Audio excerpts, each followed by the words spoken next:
একটা প্রশ্ন এসেছে, যাক অনেকদিন পর একটা প্রশ্ন আসলো, হ্যাঁ, যে হ্যাঁ ভোট দিবে না না ভোট দিবে। আচ্ছা, সুবহানাল্লাহ। দেখেন, হ্যাঁ না দুইটা অপশন আছে কি নাই? অপশন যখন দুইটা আছে, এখন সবাই তো বলছে, সরকারও চাচ্ছে হাতে ভোট দেওয়া হোক, হাতে ভোট দিলে দেশের ফায়দা হবে, নাতে ভোট দিলে দেশের উন্নতি বাধাগ্রস্ত হবে। সরকারও বলছে হাতে দিলে দেওয়া উচিত, উৎসাহ দিচ্ছে। অনেক দলকে দিয়ে বলানো হচ্ছে, বা অনেক দল নিজেরাও স্বতঃস্ফূর্ত বলছে হাতে ভোট দেওয়া হোক। কিন্তু অপশন যখন দুইটা আছে, এর মানে নাতে ভোট দেওয়ার অধিকার আছে কি নাই? আছে, নাহলে তো আর দরকার নেই ভোটের। হ্যাঁ না দুটো যখন আমাকে দেখাচ্ছেন যে হাতে ভোট দাও বা নাতে ভোট দাও, এর মানে অধিকার দেওয়া আছে সরকারের পক্ষ থেকে। আপনি নাতেও দিতে পারেন, হাতেও দিতে পারেন। নাতে দিলে এটা অপরাধ হবে না, দণ্ডনীয় অপরাধ হবে নাকি নাতে দিলে? তাহলে আর হ্যাঁ না দুইটার ভোট অপশন রাখলো কেন? আপনি বুঝতে হবে আপনি কি করবেন। বাধ্য হয়ে দিবেন না ভোট, নিজেকে বাধ্য মনে করবেন না যে আমাকে হাতেই দিতে হবে। বাধ্য করে না কেউ আপনাকে, কিন্তু এক ধরনের যন্ত্রণায় ফেলেছে আমাদেরকে। নির্বাচন কমিশন হোক, সরকার হোক, বিদেশিরা হোক, আমাদেরকে এক ধরনের কিসের মধ্যে ফেলেছে? যন্ত্রণায়, পেরেশানিতে ফেলেছে। দেখেন, একটা প্রশ্ন, কথার কথা, একটা বুঝার জন্য একটা প্রশ্ন আপনি করলেন, ঢাকা এটা কি বাংলাদেশের রাজধানী না ইন্ডিয়ার রাজধানী? টিক চিহ্ন দিবেন, আপনি হ্যাঁ বা না বলবেন। কি বলবেন? হ্যাঁ। ঠিক আছে, বাংলাদেশ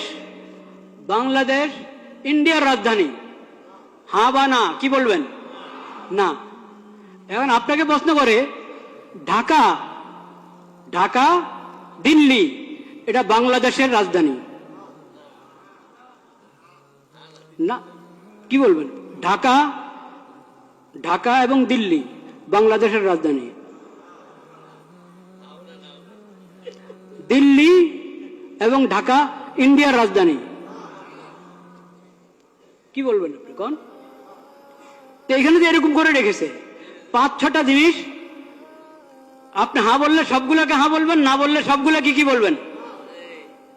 কেন অপশন নাই? কেন 5টাকে আলাদা আলাদা ভোট নেন? আপনাদের কি সিলের টান পড়ছে না কালি কাগজ না কিসের টান পড়লো? 6টা জিনিসের উপর একসাথে বললে হ্যাঁ, আর নয় না বললে 6টার উপরে কটা? মোট কটা? 5টা? 8টা? আচ্ছা যাই হোক, যে কটার উপরেই সবগুলোর উপর হ্যাঁ বললে সবগুলোর উপরে হ্যাঁ, না বললে সবগুলোর উপরে কি না? কেন আলাদা আলাদা করে বলেন না কেন? এখন তো মানুষকে মুসিবতে ফেললেন। সে আপনার 4 কথা বা 5 কথা বা যত কথাই আছে, কথার কোনোটার সাথে একমত, কোনোটার সাথে কিনা একমত না। আলাদা আলাদা থাকলে সে আলাদা আলাদা উত্তর দিত, একটাতে দিত হ্যাঁ, একটাতে দিত না। এখন আপনি তাকে বাধ্য করলেন, হ্যাঁ বললে সবগুলোর উপরে বলো, না বললে সবগুলোর উপরে বলো। আমি তো সবগুলোর উপরে হ্যাঁ বলতে পারছি না, আমি তো সবগুলোর উপরে নাও বলতে পারছি না। কেন আমাকে বাধ্য করা হলো?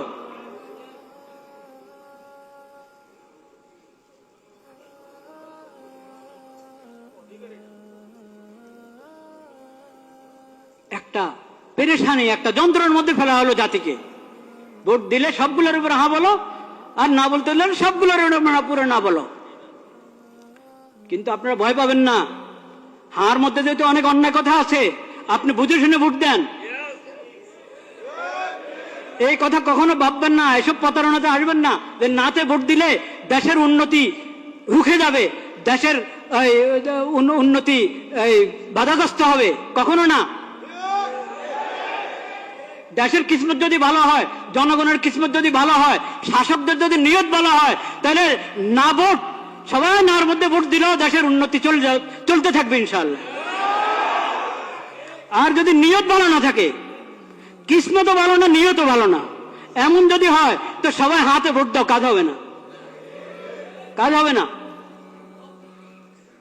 ভোট একটা আমানত, ভোট একটা আমানত, এটাকে বুঝে শুনে ব্যবহার করেন। এটা অধিকার, এই অধিকার, ভোটের অধিকার একটা আমানত, এই অধিকারকে বুঝে শুনে ব্যবহার করেন, চিন্তা ফিকির করেন আল্লাহর কাছে দোয়া করেন, আল্লাহ আমি যাতে সঠিক ভোট দিতে পারি সেই তৌফিক আমাকে দান করেন। এটা তামাশার বিষয় না। প্রতারিত হয়ে বাধ্য হয়ে ভোট দিবেন না, লোভে পড়ে ভোট দিবেন না, চিন্তা ভাবনা করে, এবং এটার জন্য দোয়া দুরূদ পড়েন, সালাতুল হাজত পড়েন, অভিজ্ঞদের সাথে মশওয়ারা করেন, নেককার দিনদার মানুষের সাথে মশওয়ারা করেন। শুধু নামের ভিত্তিতে আপনি ভোট দিলে হবে? শুধু মার্কার ভিত্তিতে ভোট দিলে হবে? শুধু মনোগ্রাম দেখে ভোট দিলে হবে?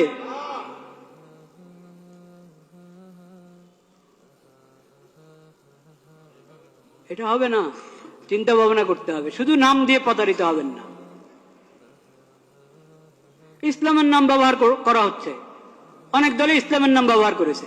তারপর এখন আপনি বলবেন ইসলাম, যেহেতু ওনারা ইসলামের নাম নিয়ে রাজনীতি করছে, ইসলামের নাম নিয়ে ভোটে দাঁড়িয়েছে, নির্বাচন করছে, তাহলে চোখ বন্ধ করে ওদেরকে ভোট দাও।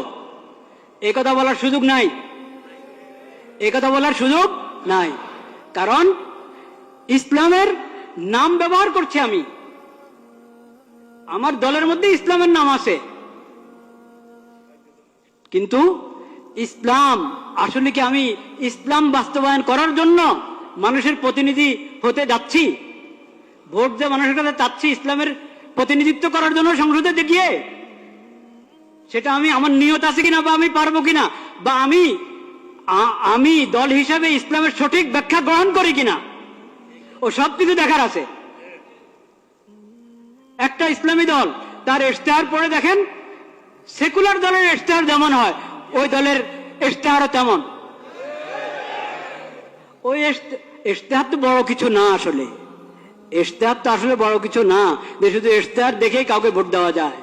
কিন্তু তারপরেও এটার কিছু না কিছু মূল্য তো আছে, নাহলে সবাই ইশতেহার ছাপে কেন?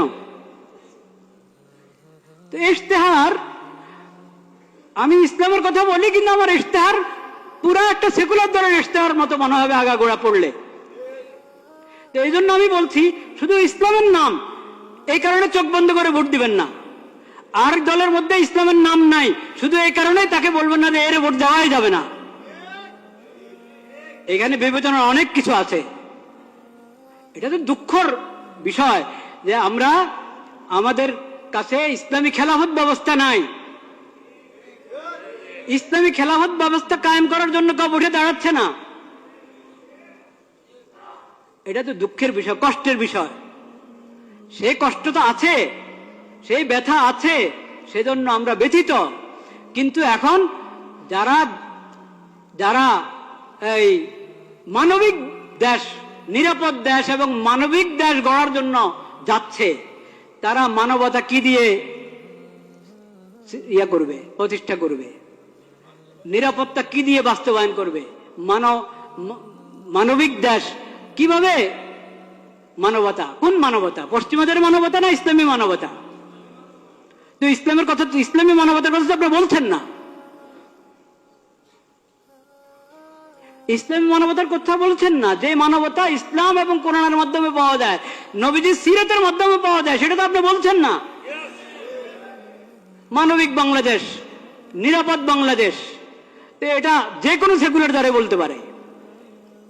এই জন্য শুধু মনোগ্রামের মধ্যে কোন আয়াত লেখা আছে, শুধু মার্কাটা আরো আকর্ষণীয়, দলের নামটা আকর্ষণীয়, এই কারণে প্রতারিত হয়ে, প্রভাবিত হয়ে ভোট অধিকার ব্যবহার করবেন না।